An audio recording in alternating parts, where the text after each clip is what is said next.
Season 7, Episode 12, number 277 of the Decoded Podcast. What's going on, Chris? Just a Saturday morning in the new market. And blue skies are starting to come out a little bit, which those weren't on the menu for today. Yeah, there are no blue skies here right now. It's cloudy, kind of gloomy, but that's okay because I don't need the weather to be a certain way to make me feel good. I find ways to do that myself. Yesterday, we had a blast of sunshine, which was friggin' awesome. I do enjoy it.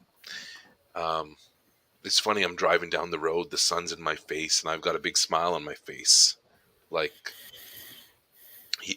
is funny because I had quite a day yesterday, but so the morning I'm driving, the sun is just beaming on me, and I'm like, this is awesome.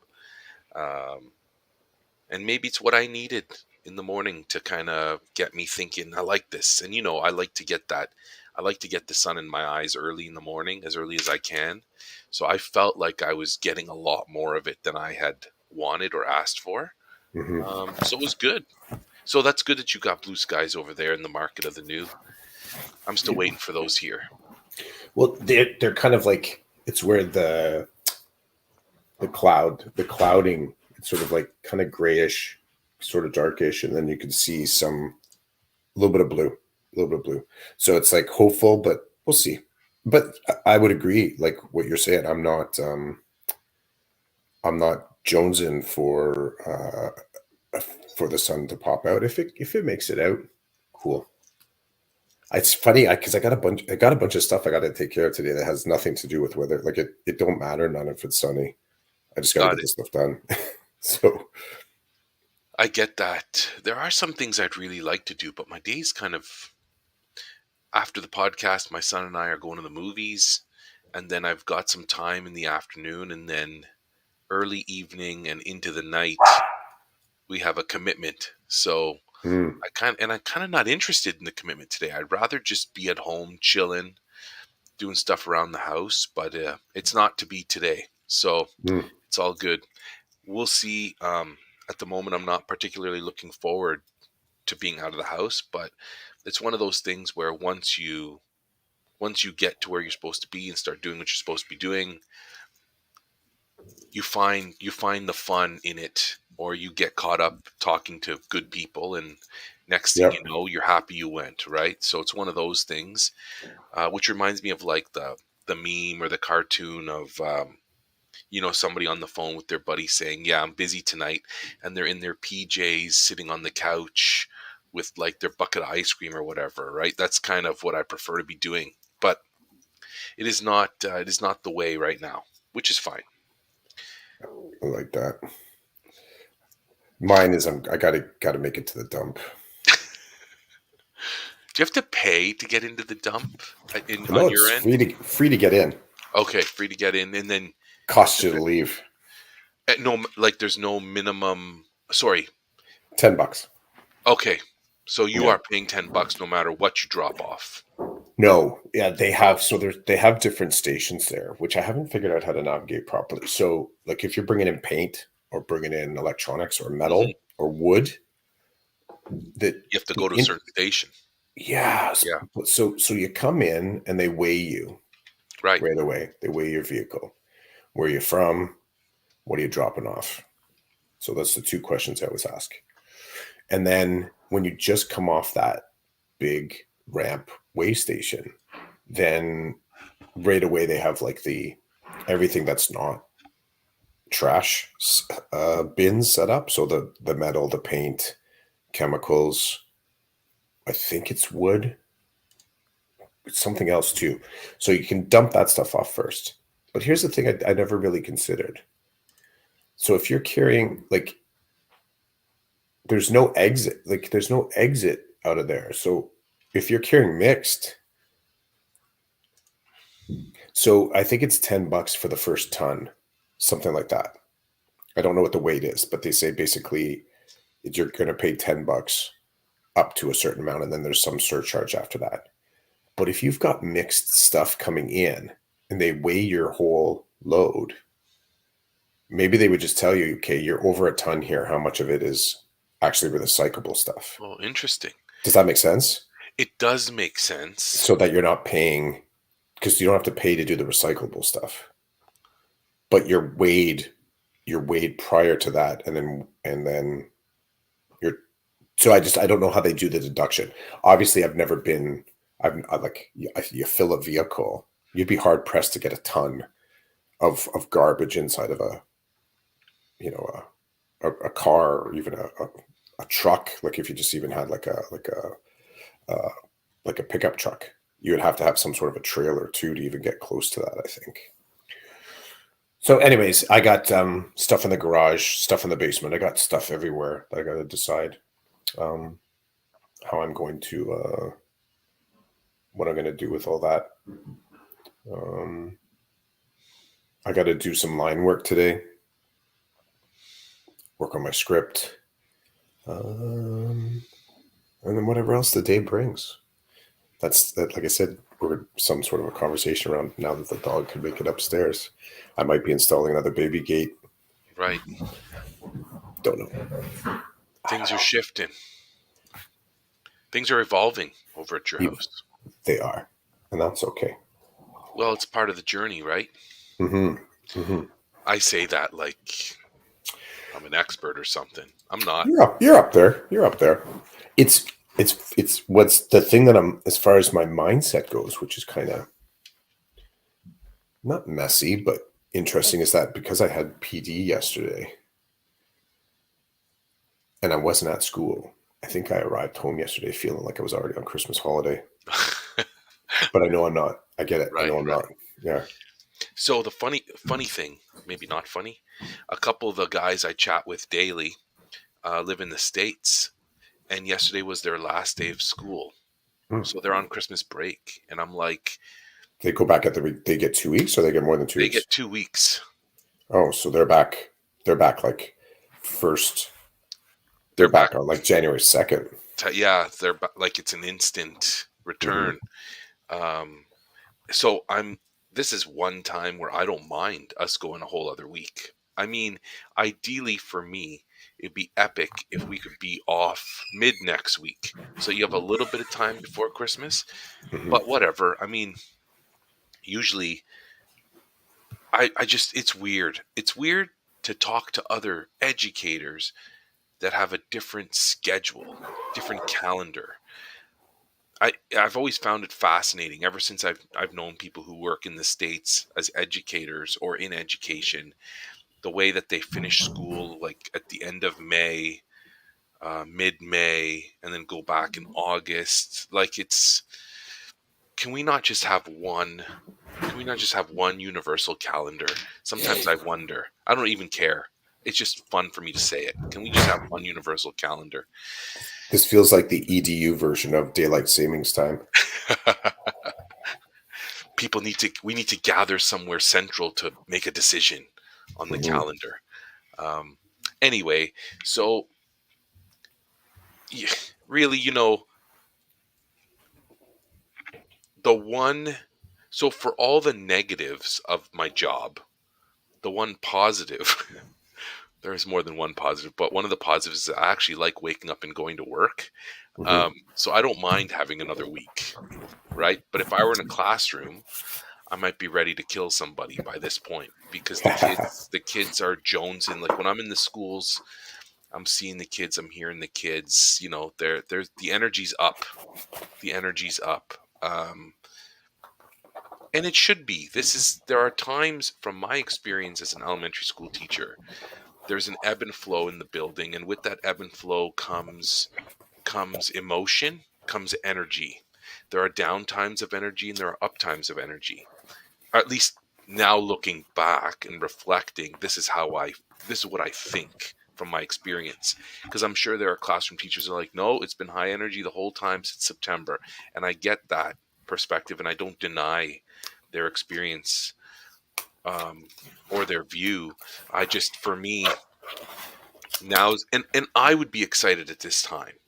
Um, I would be excited because, part of this season with the Catholic faith, everybody's talking about Christmas, but we're in the middle of Advent. We're preparing for Jesus' arrival.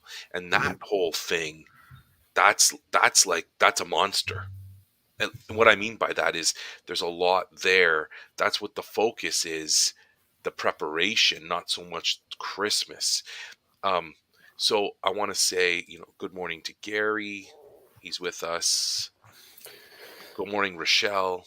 Good morning. Good morning. And then Rochelle says, it's busy Christmas concert this week. And that's the other thing, right? For those schools that are doing the Christmas concert, students are preparing.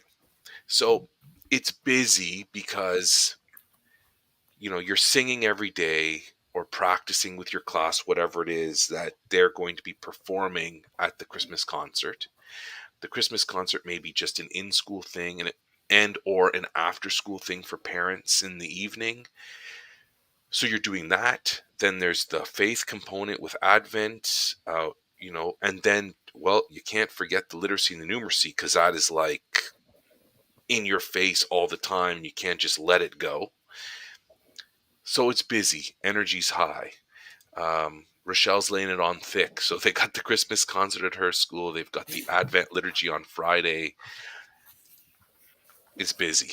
It's busy. And the tempo's up. And then if we could flip to the students that you and I kind of work with, and Gary, sorry, Rochelle, I'm kind of leaving you out of this one. Student success, special education, alternative education, we got people that are not looking forward to leaving. And there's a handful of those in every class. So come on in, Rochelle, you're part of the group. There are kids that don't want to go. So there are kids who are acting out. There are kids who are upset.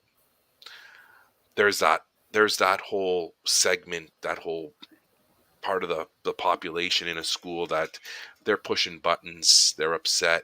They don't know how to tell us they're upset, but we know they're upset. Yeah, man, there's lots going on in those elementary schools. So in the middle of all that, yesterday I'm out of school. I started communicating with this kid's mom early in the morning. She's on her way to work. She doesn't know if he's going to make the bus, not make the bus. He misses the bus. Then there's talk of, what are we going to do? And I'm like, well, I'm in this part of town and I'm going to be here for about an hour. But as soon as I'm done in this part of town, I'm dedicating my time to your kid. So if your kid's still at home, I guess I'm parking my car and we're walking to school. And the parent is like, really? You'll do that? And I'm like, yep, I'll do that. So I end up getting to the school and then finding out on my way to the school that the kid walked. And it took him about an hour to walk, because normally he takes a bus. So he walked for an hour to school and he made it there. So you can imagine, I'm in a hallway. There are 4 classes in this hallway, and half of one class is in the hall practicing for their Christmas concert or something, for their Christmas presentation. And on the other end of the hall, there's something going on with a bunch of kids that are doing some kind of work kind of in the doorway of their classroom. So it's really loud. And I'm in the middle of the hallway with this kid, and I'm praising the student for coming. And I'm like, how are you feeling after walking for an hour? Are you okay? Do you need a break? Was it hard? Trying to work through all that stuff. And it's like, I'm literally looking around like, okay, we got kids singing over here. We got kids acting over here. We got kids doing like literacy, numeracy over here. Then we got this kid who just arrived. And you'll love this. Someone makes a comment to me. So I'm like super pumped the kid walked to school and is there. So the kid missed an hour and a half or something of school. Someone makes a comment, yeah, but he missed math. And I'm like, yeah, okay. And their perspective is, can you believe that conniving, he purposely missed the bus and then he walked to school and it took him an hour, but he missed math. And I'm like, he's here.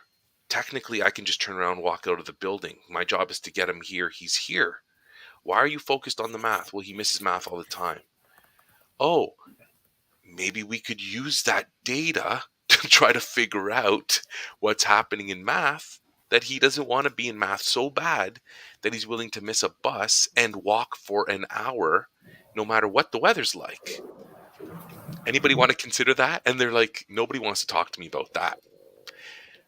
So energy's up. kids are doing their thing, whether they're really excited for Christmas or really not excited to not have the routine of school. There's a lot going on right now, and I'm okay because I really like waking up and going to work. That's where I'm going to land at the moment. Rochelle with her wisdom says you have to take the wins when they come. What Rochelle, look, like, I'm broken now. My schema of school is broken because my baseline is the kid in the building? If the answer is no, then we do everything we can to bring the kid back. So when the kid does come back, I have a little bit of a perspective. I have a little bit of an understanding. We went from 0 to 10. That's huge. So stop hammering the kid about math. How about be happy the kid's there, make the kid happy to be there, and we'll figure the math out. One more thing before I go. The teacher says to me, I've got no grades for the kid. I said, I don't care. I don't care. Write the report card with the no grades, get your principal to sign it, and we'll deal with that later. So it's like, it's a lot of people wanting, I hate this saying, they want their cake and be able to eat it too. There's a lot of that. It's like, there is no cake until the kid gets there. So how about we just give you the cake, and then how about you show some self-regulation and don't worry about eating it for like 6 months? Because it's just perspective. So if I ever go back to the classroom, which I suspect will happen, I have a completely different mindset. If I have a kid who doesn't come to school and we can get him to school and he's not going to do any math, I'm going to try not to stress too much. I'm going to try to remember this stuff that I'm doing now and be like, well, he's here, so I'm going to love him while he's here. I'm still going to fail him in math because I can't not. He's not doing any math. But I'm not going to make a huge deal out of it because I would prefer to have him here than never see him again. But it's perspective for me. And if the principal doesn't like it, then we'll have to have a chat about it. But I'm not going to fight with a kid to do math. I'm not going to fight. I'll try to find ways for them to enter into it. So we'll go from there. Anyway, thanks for listening. Rochelle, I've decided I'm not fighting about anything anymore. Chris is just not going to fight, which is fair, Chris, but there are a lot of fighters out there. There are lots of teachers who's ready. They're like, literacy math, right? Yeah. I'll go but on that though, because it part of it is I think, or I guess I'll believe, is that there is an element of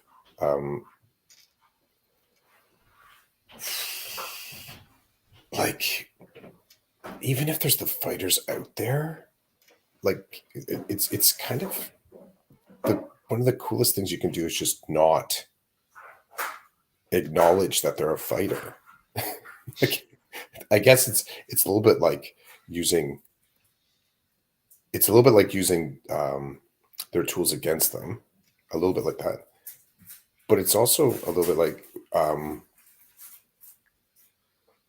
redirecting their energy, maybe is the best way to say it. So you don't have to be in their space. You don't have to be in their energy.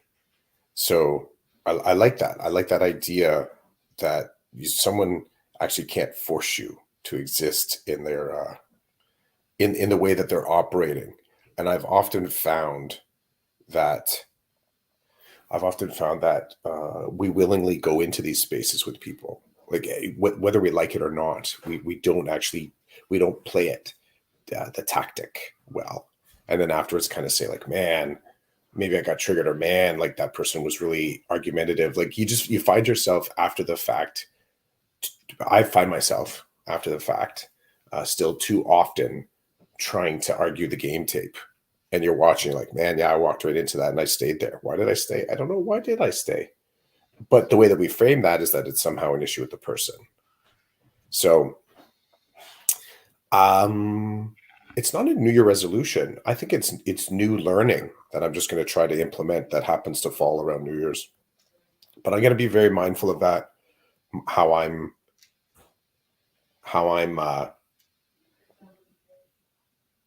yeah, I'm going to be very mindful of that, of how I'm sort of willingly feeding into other people's bad tactics.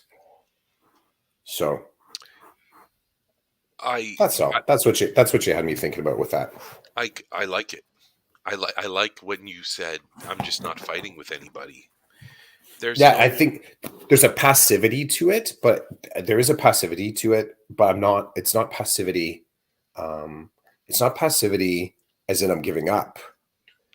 There's a ninja element to it. Yeah, there's a tactic there. I was just Um, about to say. I was just about to say that. We're on the same wavelength. mhm. It's not giving up. It's not giving up. Like it's I'm not saying to kids, yeah, just don't worry, never do math again. There's not that. It's more of what Rochelle was saying. It's huge that the kid came to school. So the kid comes for 80% of the day, and the 20 means that they miss math. That's a huge win because we know where the kid is. The kid is safe.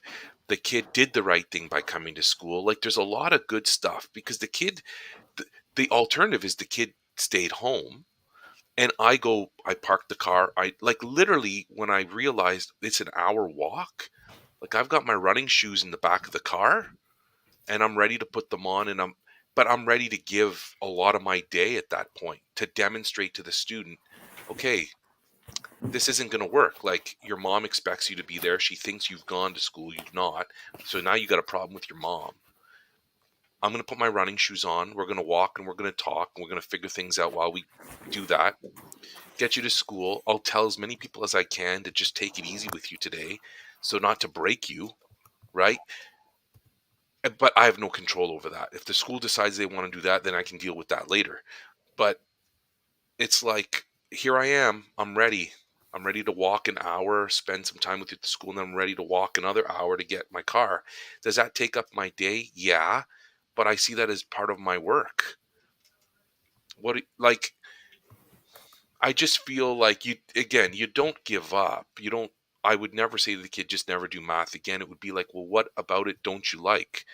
Or where can we start working on it where I can help you enter into it and we can talk to the school about it and we can try to figure things out.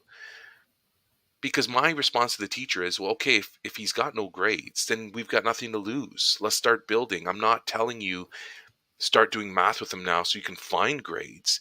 It's fine. Give him the failure, but let's start building. What is it about the math that he can do independently?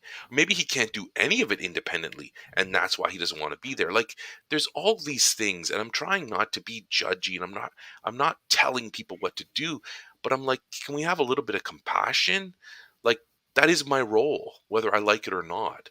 That's my role. I was telling my boss the other day, I see myself as like this. I'm supposed to be compassionate and caring. So when I'm dealing with a situation where it doesn't make sense to me and I want to say to the person, shake your head, pull up your socks and let's go. I need to say that in my head and then let it go because that's not going to help in the situation. It's just not. And if the kids and the parents are willing to talk to me at that time, I'm like, well, I should probably try to build as many bridges as I can, not burn them down because they're already burned everywhere else. So can I do something positive here? Can I make somebody feel okay today? Can I show somebody that I'm an ally? You can't walk over me, but I'm here to help try to figure things out. Like I'm in a different space, so I hope that when I go back that everything I'm doing now comes with me. And it's like, okay, you're not going to do the math. Let's get you doing something productive and let's go from there. Let's try to Roland, remember you need time. I need time to see what's going on and to show that I care and go from there. Which I think I had that before, but I would feel this frustration inside and I didn't know what to do with it. Now I'm thinking, like you said, I'm not going to fight. I'm not going to fight. I'm not there to fight. I'm not there to fight. But some teachers want to go, man. Some teachers, they want to go. And the kids fight back. The kids push buttons, right? Um, I have a new referral of a student that I'm familiar with from last year. I would see them in the hall, and I knew that they were on the cusp of like my involvement. So when I would see them, hey, how are you today? And it was all friendly talk. It was like, hey, it's good to see ya. You heading outside for recess? Because they like to linger in the hallway or whatever. Well, now that person's on my caseload. And I was talking to the parent yesterday, and the parent's like, I don't know what to do. I need your help. Any help is good. And it's like, the mom's like, what do we do next? I said, I need to meet the student. Okay, how do we do that? I said, you're going to talk to them about my involvement, and you're going to push as hard as you can that they meet me at the school. And the mom's like, it's going to be bad. And I'm like, no, I don't want it to go bad. What I want you to do is be the parent, and you know how far you can push as the parent. The first message is Mr. C is going to meet you at the school. We all know they're not going to go to the school. We know that already, but we're not going to start with the house. We're going to start with the school. And I said to the mom, once you start to get to the breaking point, then say, okay, well, maybe he'll come to the house. Right? Like, anyway, so I'm kind of like scaffolding for the mom how I would like to do this. And the mom's like, the kid is just wants nothing with school, hasn't gone in this many days. And I'm like, no problem. And the mom's like, how do we fix this? I'm like, that's not how I see this. I see it like, we need to start with a relationship where the kid's going to trust me, and then we'll take it from there. So I'm like, that's what we do first. I'm like, I don't know anything about school or math or literacy. Let's start with, will she even talk to me? Let's start there. So how am I supposed to focus on math? Everybody else wants the math done. My God, man, I don't know what we're doing. It's like, it's just math. We shouldn't even call it school. We should just call it math. Did you go to math today? Yeah, I got on the math bus and I went to math. We're going to the math concert on December 22nd. Like, I know it's important, but I guess in my role, it's not the first thing on my list. Yeah. I think that you're immersed in a space that talks about the school experience. It's like you're in the most educationally secular space that you've ever been. And what I mean by that is that when you strip curriculum from the conversation, things get weird. Things get really weird. Sometimes weird in a good way, but sometimes just weird. So wellness, wholeness, balance, happiness, these highly qualitative things that are, sometimes connected with curriculum. If we can never use that lens, or if we stop using that lens, then not often, but there's always the potential that you just don't know how to talk about school. Like you don't have an access point to talking about school if it's not hung on a math experience or hung on a religion class or mass on Friday. I think I've always been comfortable in, when those sort of physics are off. I think I'm good there. The doors that I walk into school don't often start with, I got to get photocopying done for that math lesson. Like it's not how I come into my day. It's not often how I leave my day.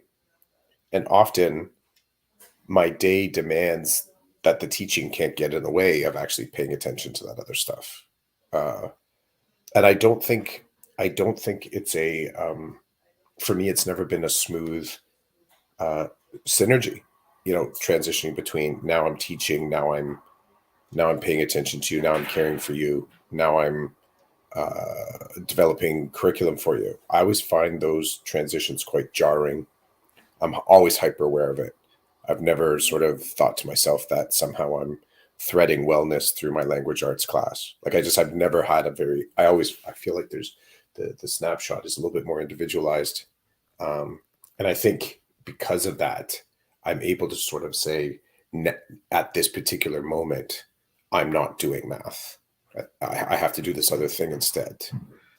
Um, and I've had more than enough conversations with you and other educators that sometimes it's the blurring of all those lines that makes our jobs incredibly difficult.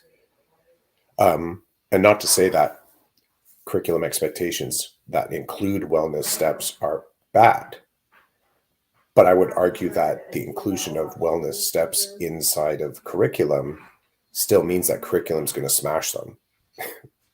You're, it's maybe at some point down the road, you know, we have a better understanding, a more adept skill set of actually assessing wellness while we're doing algebra. But right now, I don't think it's I don't think it's as harmonized. I think because it's not harmonized, it makes the job very difficult. Well, in the new math curriculum, there is the wellness component in the elementary math curriculum. Mm-hmm. Mm-hmm. And I remember when I was in the classroom, um, we were told to not, we were told, I'm sorry, I don't remember the actual language. We were told not to report on that in the report card because the powers that be, were still trying to figure out, they were still trying to figure out how to deal with it. But it's there. There's this, in the math elementary school math curriculum, there is now content that is about becoming more aware of who you are as a math learner and how to process that in positive ways, which I really like. I really like it because before that, if you talk to a kid about how they feel about math, you didn't have to legally deal with it, right? But like as a moral individual, I believe we have the obligation to work with kids and help them work through the emotion that comes with it. This is important to me because, yes, thank you, Rochelle. Social emotional learning connected to mathematics. It's there. And it's there because there's a lot of people like me who grew up hating math. And it's funny because as I've gotten older and I think a little bit more um, self-aware, I realize that so much I've not acknowledged my dislike of it, but over time I've been able to break down what it is that causes me discomfort. And I think I've told you, and I don't know if I've told our thousands of listeners, that when I was in high school I was diagnosed with a math disability.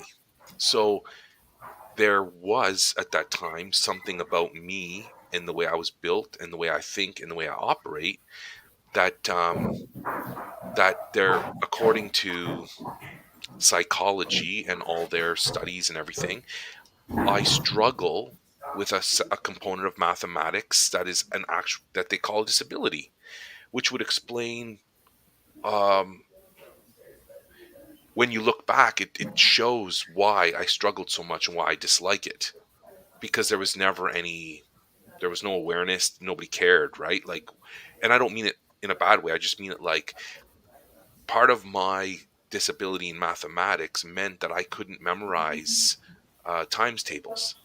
That's just one of the components. And my dad used to like get really mad at me because I didn't know my times tables. And he's like, you need to sit at the kitchen table and you need to study. Basically, I was tortured into trying to learn something that I was told after, yeah, your brain doesn't work that way. You weren't gonna learn them. Now, I believe as time goes on, I can try to overcome and I can find ways to deal with everything. But at that time, it's like you're going to go and do this whether you like it or not. And nobody knew that my brain didn't operate in a way that couldn't do it the way that I was told to do it. So having said all that, when a kid doesn't like math, I get it because I'm that kid. Now, I've evolved. So like now I will be like, okay, here's the problem in front of me. I'm going to deal with it. How do I figure this out? Where do I go? What do I do? I work through it, right? But I'm an older person. I understand the process of learning. So I know that there's going to be difficulty. That's part of the game. But for kids, you know, it's hard for them to accept that. It's hard for them to accept a lot of things that don't feel good. And so that's my lens. That's my lens. I get it. When a grade 7 or 8 tells me they hate math, I get it.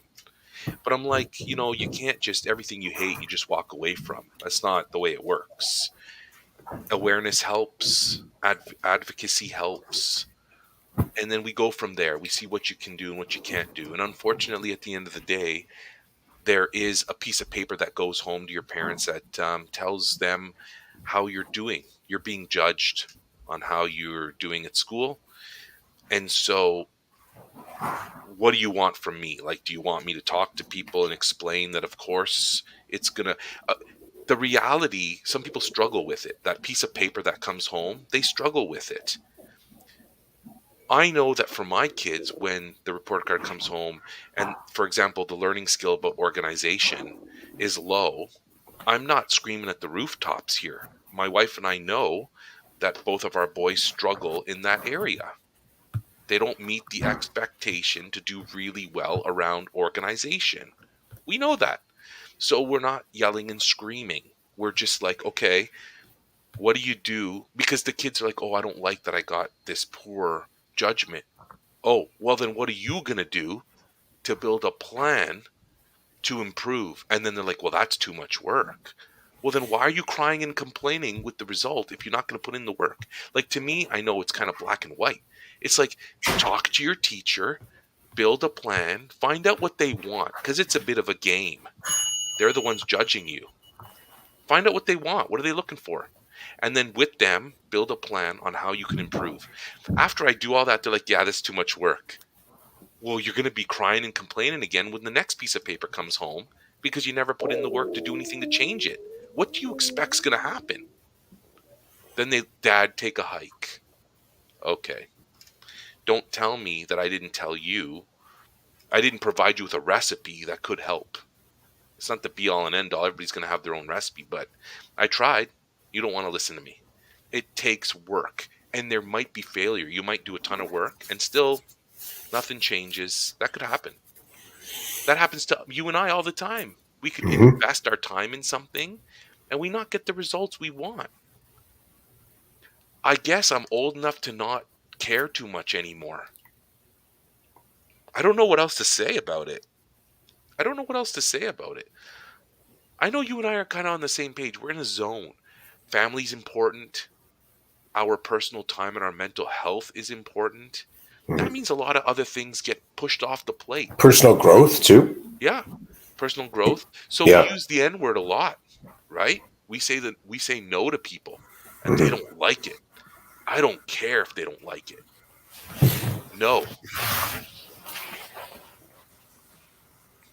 What else do you do? I mean, for me, ultimately, if I'm not feeling good, then we got problems. Because then if I'm not feeling good, I can't help my family. I can't help my students. I don't want to feel bad. I want to feel good. And I don't mean like, play Fortnite every day and get that spike. I mean, like, mentally, I want to be in a good place. And if I'm not in a good place, I want to understand what's happening, that I'm out of sync, right? I want to be in sync.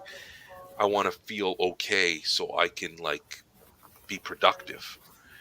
That is huge to me. That is huge to me. Yeah, I nothing about what you said I disagree with. I just want to be, I would say, neutral. I want to always get back to neutral. Always, always, always. And that pursuit, the pursuit of, that pursuit of neutral is kind of everything for me. It really is.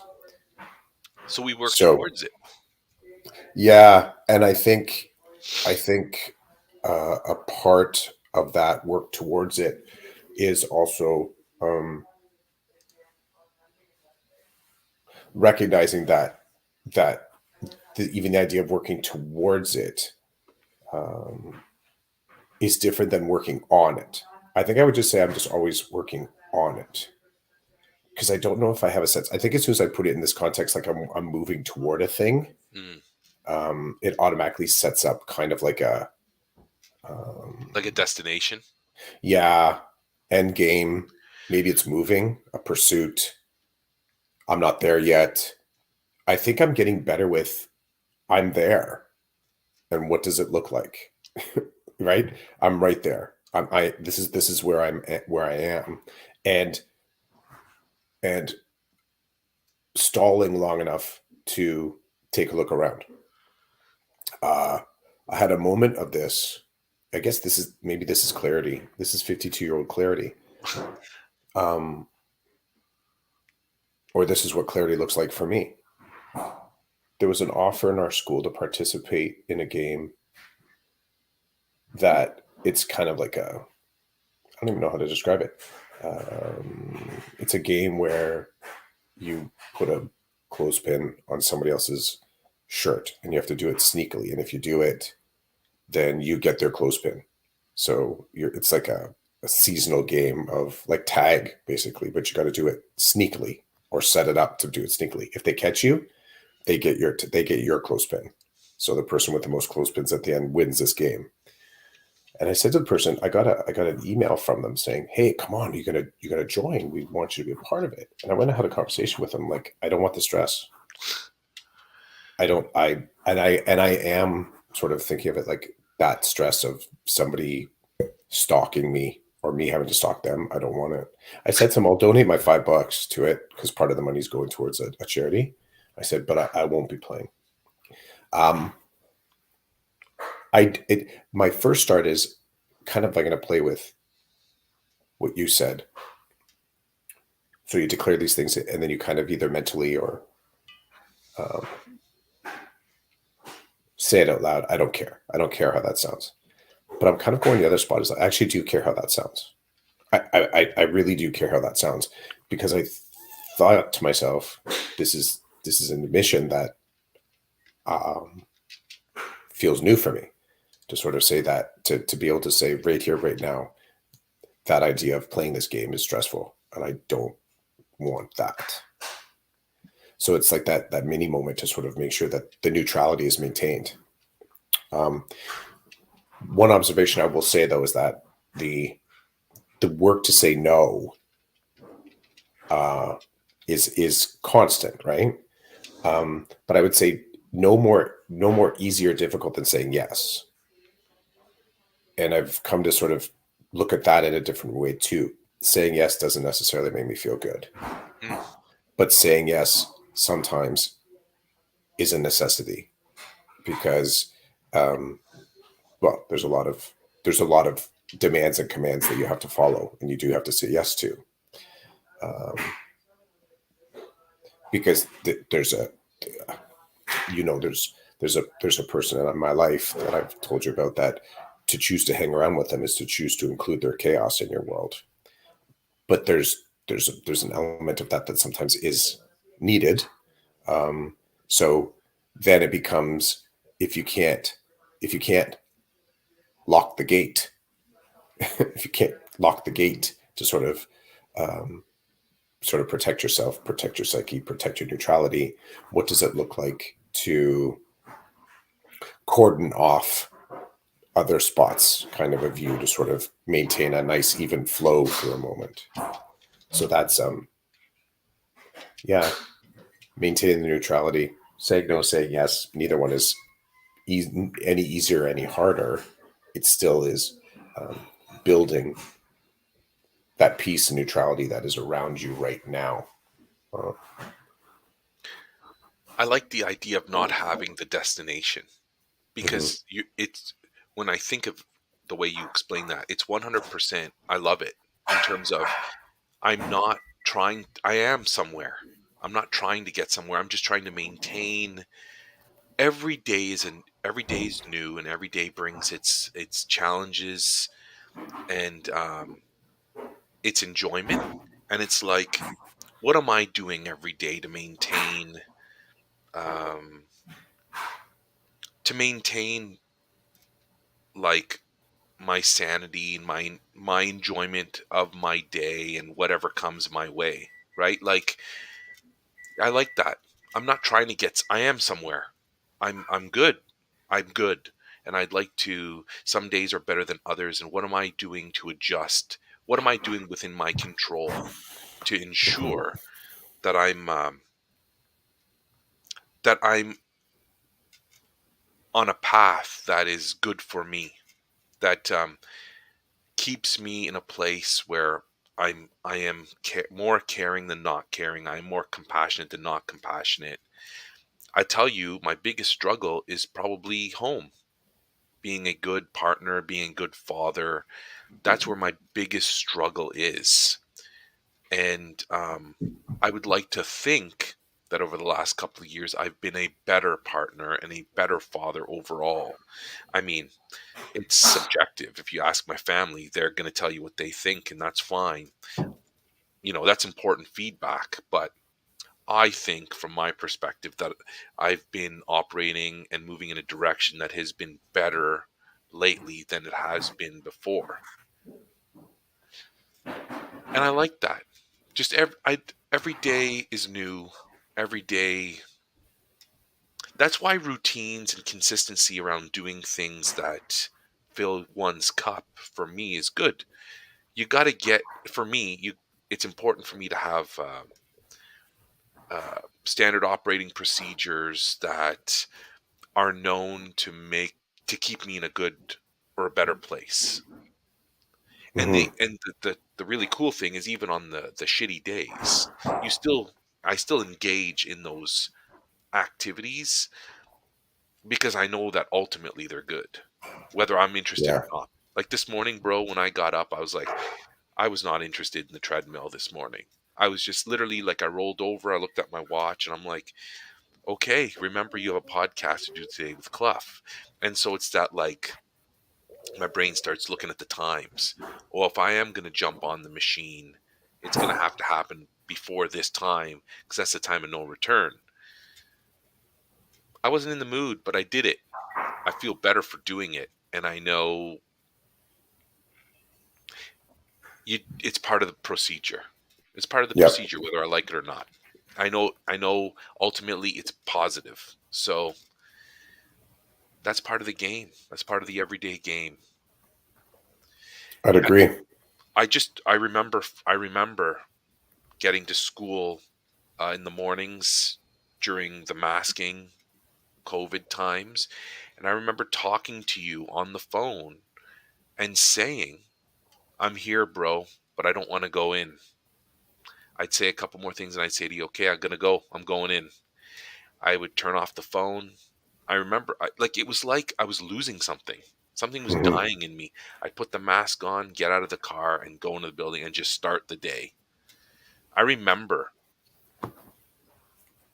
I don't want to do that again. I don't want to be like that again, but I know that it can come. Mm-hmm. And I hope that I'm building routines that can keep me in a place, a good place for me. I'd love to hear from Rochelle and Gary if they're interested in sharing. Like, what do you do to what do you do to keep you in a good place? If you are, you may not be. If you're not, I'm sorry. I hope that you can build towards that and get there.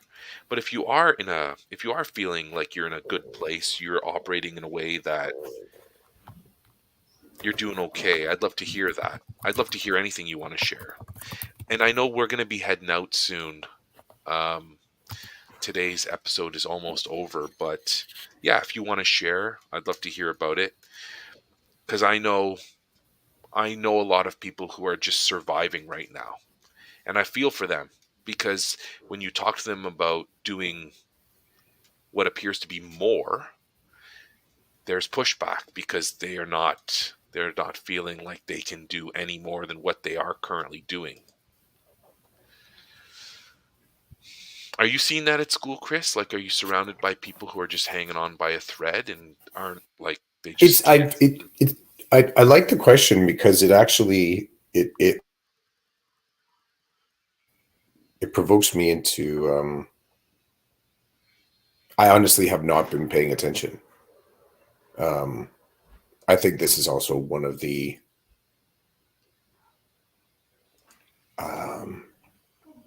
casualties of my work to stay neutral, is that not taking in other people's stuff, not paying attention to other people's stuff. I'm,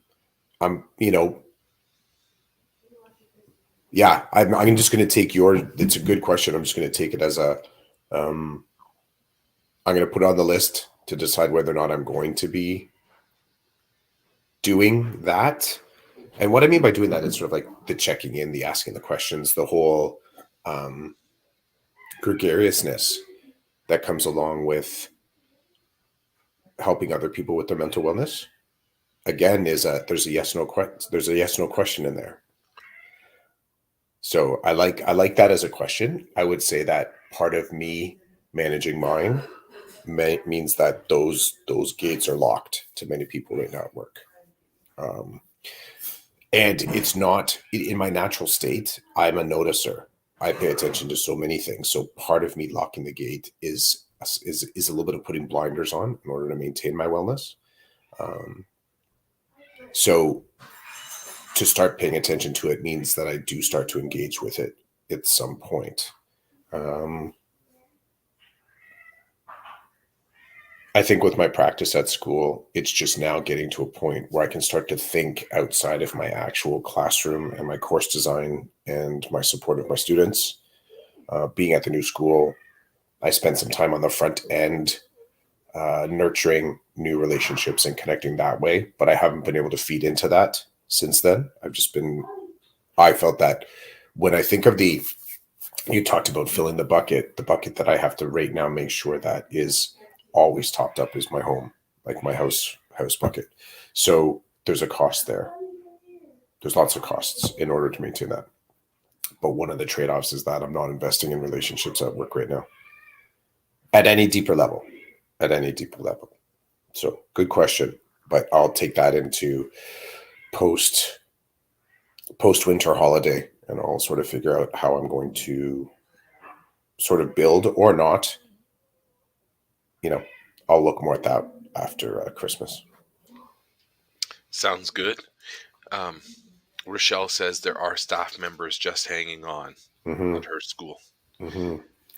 I'm kind of in the space where my hope is, and you were telling me the story about, counseling someone via text, telling them, like, I hope you have someone to talk to, when they were sort of on edge and kind of like, you knew because this person that this was, getting some on edge responses. I always kind of think to myself in that moment, I get that. I get that because what Rochelle said, because I do notice that, right?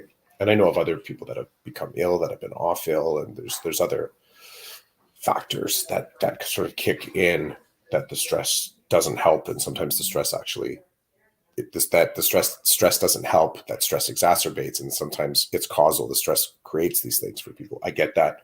And I think in order to make that my brain, in order to not make it abstract, because the statement that Rochelle said, I get that, but that's also in some ways kind of a t-shirt too, like for this time of the year, that people are stressed right now. So for my brain to not take on the stress of that stressful statement, I just kind of block it for now. And my what's on the door is a wreath that says, I hope you have someone to talk to. Because it's my that's all I can project out. That's all I have right now to project out into the world. Is my hope is that they have someone to talk to, like I do, and if they don't have someone to talk to, that I wish them the courage to admit that. So, and that's about as far as my sort of seasonal compassion right now extends. No, that's cool. I get that. I mean, you're aware. You're aware. You're taking care of your home. You're doing what you need to do. Um, you're doing what you need to do. I Mm-hmm. do suspect if somebody knocked on your door, said, "Hey, I just read the wreath. Can I talk to you for a second?" I'm sure you Yeah. would. Let's talk about that wreath. I'm sure you would talk to them, but I get what you're saying. Like right now, you're doing your thing. Mm-hmm. You got your focuses. There's there's nothing. You're locked, right? You're not out there searching. Hey, you good? You wanna? I get that. Yeah. I totally get that. Like I'll say one of the, for instances, is part of it is just like I am still one of the ways that I guess I am still actively pursuing relationships, or just a lot of different ways that you can pursue a relationship. Maybe just reminding individuals that are interesting and that are important to me at work. Like the other day, I got a donut and a small coffee for a staff member that I'm developing a friendship with, but I did not want to spend the time talking to them. So I put it in their mailbox. I put it in their mailbox and took a photo. And I said, I got this for you. It's in your mailbox. And I didn't see them all week, but I did that. So that is um, that's the detached compassion that I can do right now, I guess. That I can sort of remind them that there's someone out in the universe that is kind of thinking of them. And it was no extra because I was going to get myself a coffee, so it was right there. I picked it up while it was there, but I also thought I don't want to set down into a conversation right now.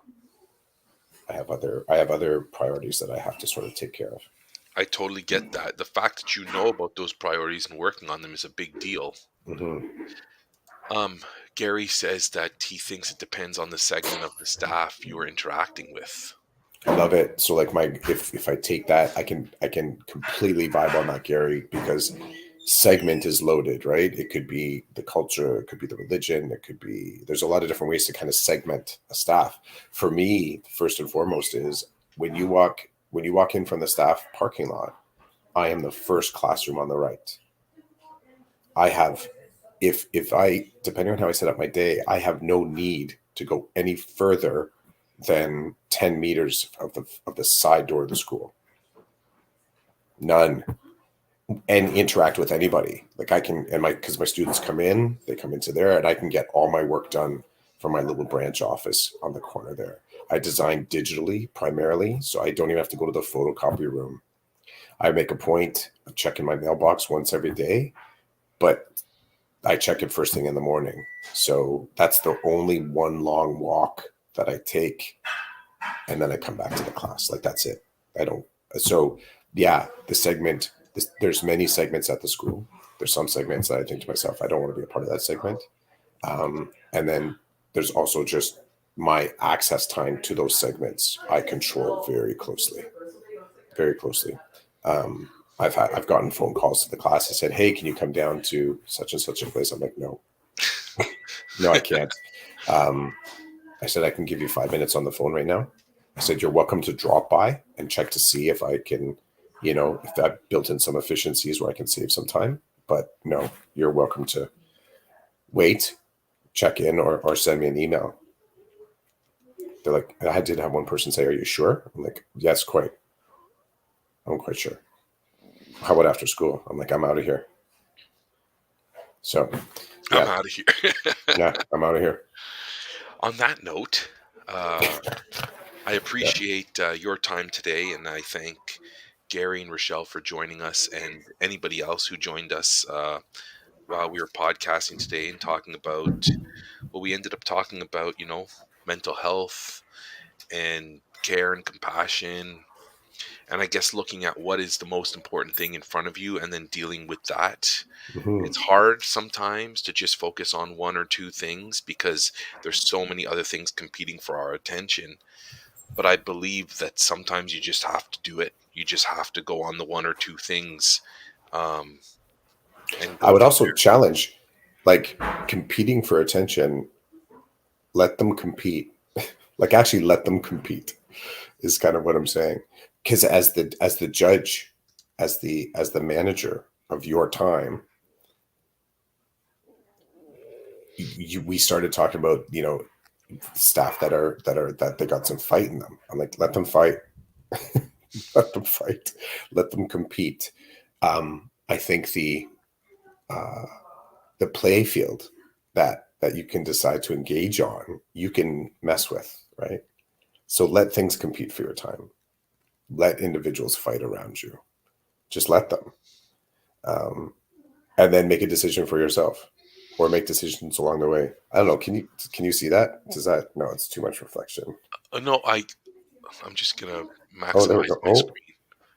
Oh, it almost but worked. it went dark too. It was brighter before. Oh, there we go. Oh, Wait. oh, Mhm. that's Hazel, but I don't see the text. See, season 7, E12 decoded December 16, 2023, and then it's Hazel. And a blast of sunshine. I just that's I think that's where we started. That's where we started. Yeah. Blast of sunshine. Um, Gary says, enjoy the journey. Thanks for the conversation. Again, thanks for joining us, Gary, Rochelle, Mm-hmm. and anybody else who jumped in. We appreciate it. Will we be on next Saturday? I don't know. Come back and find out, because next Saturday is Christmas Eve. So we'll see what's going on in our families Mm-hmm. and what's going on in our lives. But until the next time we're back on the air, everybody have a great time. Take care of yourself. Mm-hmm. This Saw was, that. yeah, Season's greetings. Merry Christmas. Happy holidays. happy Every Advent season. Advent season, and Happy Hanukkah. the Legion, Hanukkah, the Legion of other holidays The that Legion that are competing for our attention. competing for attention, and that Christmas just squishes every year on behalf of the podcast. You too, Rochelle. Yeah, long weekend. This was season 7, episode 12, number 277 of the Decoded Podcast. Peace out.